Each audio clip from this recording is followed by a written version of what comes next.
নমস্কার, আমি সুদীপ্ত। রংধনু গার্ডেনে সবাইকে স্বাগত জানাই।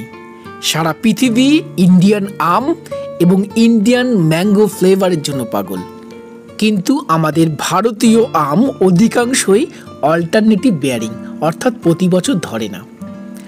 ভালো স্বাদের আমও হবে, আবার প্রতি বছর ধরবে, এরকম আম আমার সকলেই চাই। এরকম চিন্তা ভাবনা মাথায় আসলেই একটি আমের ভ্যারাইটি সবার প্রথমে আমার মাথায় আসে, সেটা কানুনভোগ। আমাদের কৃষ্ণনগরের বিপুলবাবুর তৈরি এই কানুনভোগ আম, যার মধ্যে রয়েছে ভারতীয় আমের ফ্লেভার, প্রতি বছর ধরবে এবং সুমিষ্ট। চলুন এই কানুনভোগ আম সম্বন্ধে আরও ডিটেলসে আমরা জেনে নিই।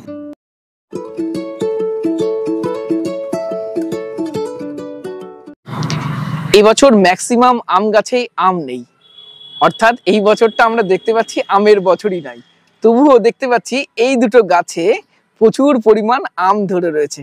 কাকু, এটাই কি আপনার সেই কানুনভোগ? হ্যাঁ, সেই কানুনভোগ।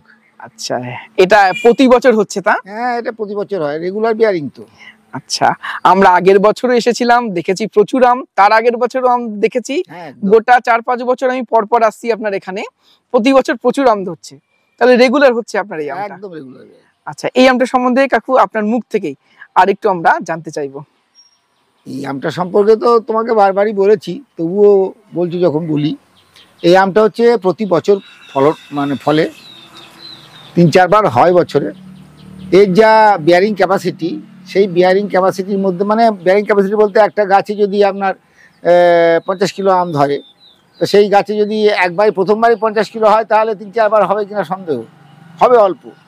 আর যদি কম ধরে তাহলে সে বছরে 50 কিলো আম দেবেই 3-4 বারে। হ্যাঁ, এটা একটা বিশাল অবজারভেশন আমাদের।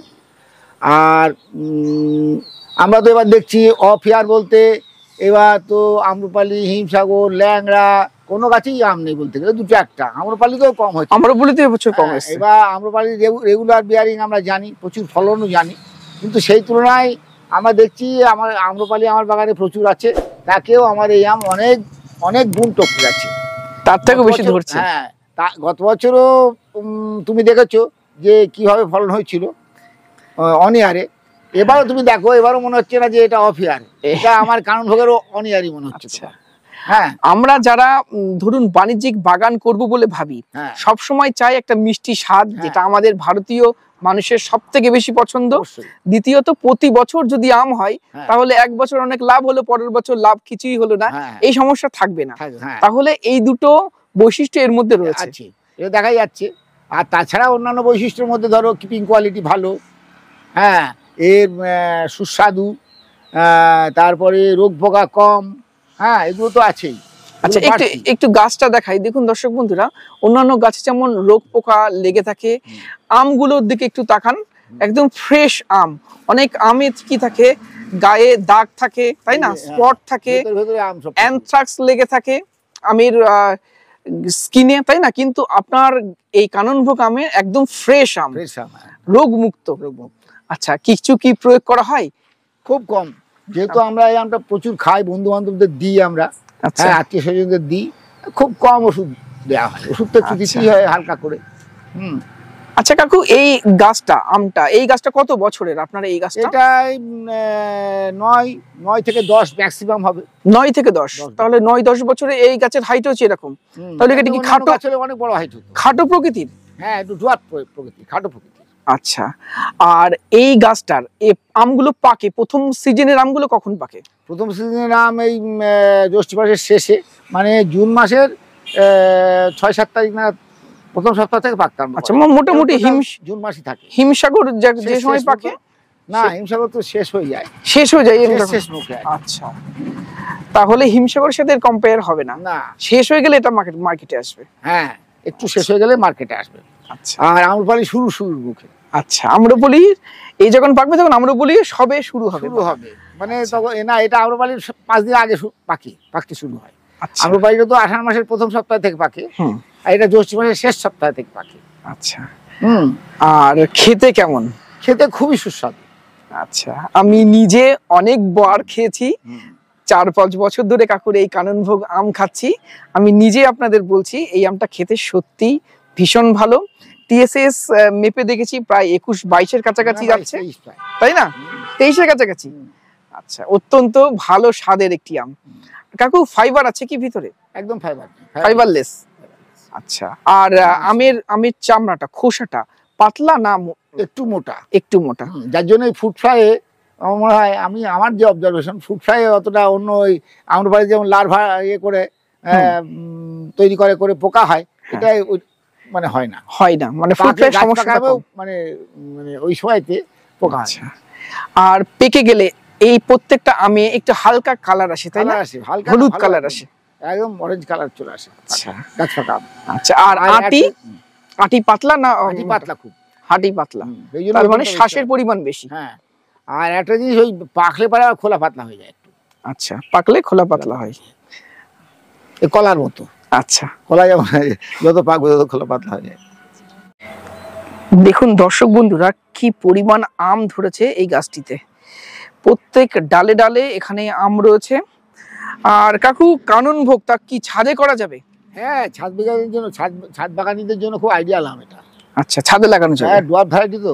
আচ্ছা, এবং আমি দর্শক বন্ধুদের সাথে শেয়ার করি, এর আগের বছর আমার একটি লাগানো গাছে, ছাদে লাগানো গাছে 3টি ফল এসছে এবার। তাহলে এটা ছাদেও খুব ভালো হবে, তাই না? অবশ্যই। আচ্ছা, আর যারা কমার্শিয়ালি বাগান করবে, কত ফুট বাই কত ফুট লাগাতে পারে তারা? এটা তো আমার মনে হয় এখনকার যে আধুনিক যে চাষ পদ্ধতি, তাতে 10 থেকে 12 ফুট দূর লাগানোই ভালো। 10 বাই 12? 12, হ্যাঁ, বা 12 বা 12 এরকম লাগালে কি হবে, গাছ তো বেশি বড়, এখন তো লেবার পাওয়া যায় না হারভেস্টিং এর, মানে আম পাড়ার জন্য। তো যা ওই আম যখন হবে, আম পাড়ার পরে যদি ওই ইয়েগুলো কেটে দেওয়া হয়, তাহলে তো পারবে না, প্রচুর ইয়ে হবে। আচ্ছা, গাছটা প্রচুর প্রুনিং করতে হবে, তাই না? প্রুনিং করলে খুব ভালো হয়। আর আম পাড়ার জন্য খুব ভালো, নিচ থেকে ছোট লাগা দিয়ে একজন বয়স্ক লোক আম পাড়তে পারবে। 12 বাই 12 লাগানো যেতে পারে। ভালো। আচ্ছা, আর এবার আসবো অফ ইয়ারে। এটা তো রেগুলার ইয়ারের ফল, অফ ইয়ারে ফলন কেমন হচ্ছে? অফ ইয়ারেও ভালো নয়, বললাম না, ওই যেটা আমাদের যে অবজারভেশন, সেটা হচ্ছে যে যদি এই সময় ব্যাপক ফলন হয়, তাহলে তো আর বেয়ারিং ক্যাপাসিটি তো শেষ হয়ে যায়। তো সেই জন্যই যেগুলো, যদি গতবার মুকুল ভেঙে দিয়েছিলাম, অফ ইয়ারও হয়েছিল। আর তার আগের বার একটু কম হয়েছিল ওই মানে ইয়েতে, তখন পরে প্রচুর আম হয়েছিল। আচ্ছা, হ্যাঁ, বা মানে ওয়েদার যদি খুব ভালো থাকে, তাহলে কিন্তু অফ ইয়ারও প্রচুর, মানে অন্য সময়তে। আচ্ছা, হ্যাঁ, অন্য যে 2-3 বার হয়, সেই সময় তো ভালো আম হয়। তাহলে এর যে ক্যাপাবিলিটি সেটাই দেবেই। হ্যাঁ, দেবেই, তাই না? সে অফ ইয়ার হোক বা অন ইয়ার। হ্যাঁ, 40 কিলো দেওয়ার ক্ষমতা যে, কিন্তু সে প্রতি বছর 40 সিজনে প্রচুর আম হয়ে গেলে সেটা অফ ইয়ারে গিয়ে একটু কম হয়। হ্যাঁ, অন্য সময় যে একটু কম। তাহলে আর চারা, চলুন একটু চারাগুলো দেখবো আপনার কাছে। এগুলো কানন ভোগের চারা, তাই তো? সব। আচ্ছা, এগুলো কি জোর কলমের? জোর কলম। একটা গাছ একটু তুলে দেখান জোর কলমের। এটাই তুলে দেখি। এই যে জোর কলমের গাছ, তাই তো? আচ্ছা, কেমন দাম রাখছেন কানন ভোগের চারা? 150 টাকা, তাই তো? আচ্ছা, অনেকে পাইকারি নিতে চায় বা যদি বাগান করার জন্য বেশি নেয়, তাহলে? ব্যাপক তো প্রোডাকশন নেই। আচ্ছা, প্রোডাকশনটা কম বলেই ওই 150 টাকায় হয়তো 10 টাকা কম দিই। আচ্ছা, আর কাকু, আপনার এই নার্সারিতে আসবে কি করে মানুষ? আপনার নার্সারির নাম, অ্যাড্রেস আর আপনার ফোন নাম্বারটা। আমার নার্সারির নাম মাভূমি নার্সারি। আমার কৃষ্ণনগরের পাশেই, বাস স্ট্যান্ড থেকে maximum 3.5 kilometre, Krishnanagar bus stand থেকে।